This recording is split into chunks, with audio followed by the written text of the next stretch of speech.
আমি যেটা বলতে চাইছি সেটি হচ্ছে যে এই যে যারা বলছে যে আওয়ামী লীগ যদি সিদ্ধান্ত নেয় তাহলে ভোটের সংখ্যা অনেক কম হবে, পরিমাণ অনেক কম হবে, এই কথাটা হচ্ছে শতভাগ ভুল একটা কথা এবং অসত্য একটা কথা, এবং এটা একটা প্রোপাগান্ডা। 2009 সালের পর থেকে যারা ভোট দেয়নি, আমি এই কথাটা অনেকবার বলেছি,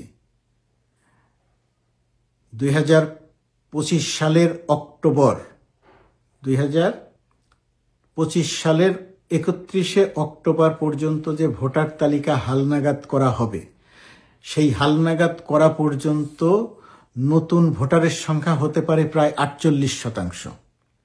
2009 সালের পর থেকে যারা ভোট দেয়নি এবং 31 অক্টোবর 2025 পর্যন্ত যারা ভোটার হবে, এই ভোটারদের হিসাব পরীক্ষিত নয়। এই ভোটারদেরকে আওয়ামী লীগ ভোট দেয়া থেকে বঞ্চিত করেছে।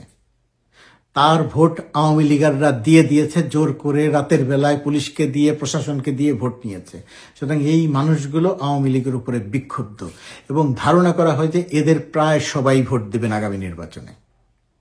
ভোটের যে হিসেব করা হয়, বিএনপি এত শতাংশ ভোট পায়, আওয়ামী লীগ এত শতাংশ ভোট পায়, বিএনপি গণহত্যা করে নেই, আওয়ামী লীগ গণহত্যা করে পালিয়েছে। সুতরাং ভোট যদি এদেশে কারো কমে থাকে, মানুষ যদি বিরক্ত হয়ে থাকে, সেটা আওয়ামী লীগের উপরে। সুতরাং আওয়ামী লীগের আগে কত ভোট ছিল সেই ভোটের হিসেব এখন সামনে এনে যারা কথা বলছেন তারা এক ধরনের ইউটোপিয়ান জগতে বাস করছেন। লিখে রাখেন, আওয়ামী লীগ যদি সিদ্ধান্ত নেয় যে দলীয়ভাবে ভোট তারা বর্জন করবে, ভোট তারা দিতে যাবে না, তবুও বাংলাদেশে ফেব্রুয়ারিতে যে নির্বাচন হবে সেই নির্বাচনে ভোটের পরিমাণ, সংখ্যা, পার্সেন্টেজ, শতকরা হার 70% উপরে হবে।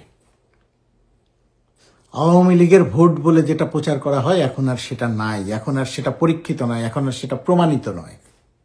নির্বাচন আসুক, দেখা যাবে সেটার প্রমাণ। আরেকটি কথা বলে শেষ করি আজকের এই আলোচনাটা, যে আওয়ামী লীগ যদি নির্বাচনে অংশ নিতে না পারে, আওয়ামী লীগ যদি নির্বাচনে অংশ না নেয়, আওয়ামী লীগ কি চায় সেটা আওয়ামী লীগকে ভাবতে দেন। আওয়ামী লীগকে বলা হচ্ছে কি, আওয়ামী লীগের যারা অপরাধ করেছে তাদেরকে বাদ দিয়ে যারা অপরাধ করে নাই তাদেরকে নির্বাচন করতে দিতে হবে। এই কথাটা কে বলেছে? আওয়ামী লীগ বলেছে এই কথা? হাসিনা বলেছে এই কথা? হাসিনা স্বীকার করে দেশে অপরাধ করেছে? আওয়ামী লীগ মানে হাসিনা, একটা অপরাধ, মানবতা বিরোধী অপরাধী দল, একটা গণহত্যাকারী দল। সেই গণহত্যা, মানবতা বিরোধী অপরাধের নেতৃত্ব হাসিনার। আওয়ামী লীগ মানে হাসিনা, হাসিনাই সেটার নেতৃত্বে। তাহলে কে অপরাধ করেছে, কে অপরাধ করে নাই, এটা কিভাবে বোঝা যাবে? বোঝা যাবে তাদের যখন শাস্তি হবে তখন। তাদের নামে মামলা হয়েছে, মামলা হওয়া মানেই তো শাস্তি নয়। তাহলে মামলা শেষ হোক, শাস্তি হোক। তারা যদি নিরপরাধ হয় তাহলে তাদের নির্বাচনে আসা নিয়ে তখন আলোচনা করা যেতে পারে। আওয়ামী লীগ তো এখন বলে নাই যে আমরা নির্বাচনে এখন এইভাবে করে অংশ, ভালো আওয়ামী লীগেরা নির্বাচনে অংশ নিবে, এই কথা কি আওয়ামী লীগ বলেছে? বলে নাই। তাহলে আওয়ামী লীগ যে কথা বলে নাই সেই কথা আপনারা কেন বলছেন? গণতন্ত্রের জন্যে, দেশের সমৃদ্ধির জন্যে? মোটেই তা নয়। আপনারা এই কথাটা বলছেন আওয়ামী লীগের সহানুভূতি পেতে চাইছেন, আওয়ামী লীগের কাছ থেকে সুবিধা পেতে চাইছেন।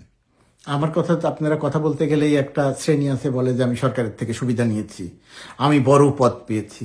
আগেও বলেছি, আবারও বলি, ভাই আমি যে কাজ করি আমার পরিচয় মূলত সাংবাদিক।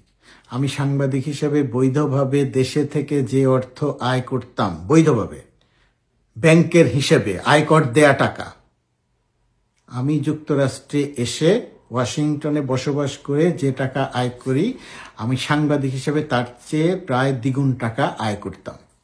সুতরাং আমার কাছে এটা লোভনীয় পদও নয়। আমার যে সাংবাদিক পরিচয়, সেই সাংবাদিক পরিচয়ের চেয়ে এটা কোনো বিশেষ কোনো উচ্চ পদও না। এটা খুব সাধারণ একটা ব্যাপার। আমি সরকারের একটা দায়িত্ব পেয়েছি, দেশের পক্ষে কাজ করার একটা দায়িত্ব পেয়েছি, সুযোগ পেয়েছি, সেই কাজটা শুধু করার চেষ্টা করছি।